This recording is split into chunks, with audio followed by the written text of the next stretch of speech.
আসসালামু আলাইকুম দর্শক, আশা করি ভালো আছেন। আজকে আপনারা যেটা দেখতেছেন এটা হচ্ছে আমার লাফা শাকের বেড।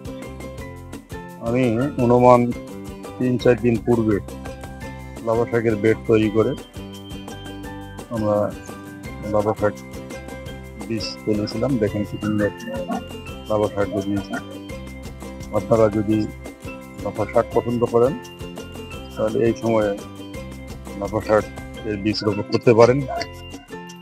যদি লাফা শাকের বীজ রোপণ করেন তাহলে আপনারা আপনার বাসার আশেপাশে বা বাড়ির আশেপাশে ফাঁকা জায়গা যেখানে সূর্যের তাপ আছে এমন একটি জায়গা নির্ধারণ করে নেবেন। শুধুমাত্র জৈব সার দিয়ে আপনারা লাফা শাক চাষ করতে পারেন। লাফা শাক মানুষের শরীরে হৃদরোগ, উচ্চ রক্তচাপ এবং ডায়াবেটিসের মতো অনেক রোগের প্রতিরোধ করতে সহায়তা করে।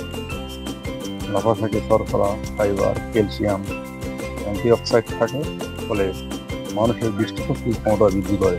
এই লাফা শাক ওজন নিয়ন্ত্রণও সহায়তা করে। কাজেই এই শীতের সময় লাফা শাক আপনার খাদ্য তালিকায় আপনি রাখতে পারেন।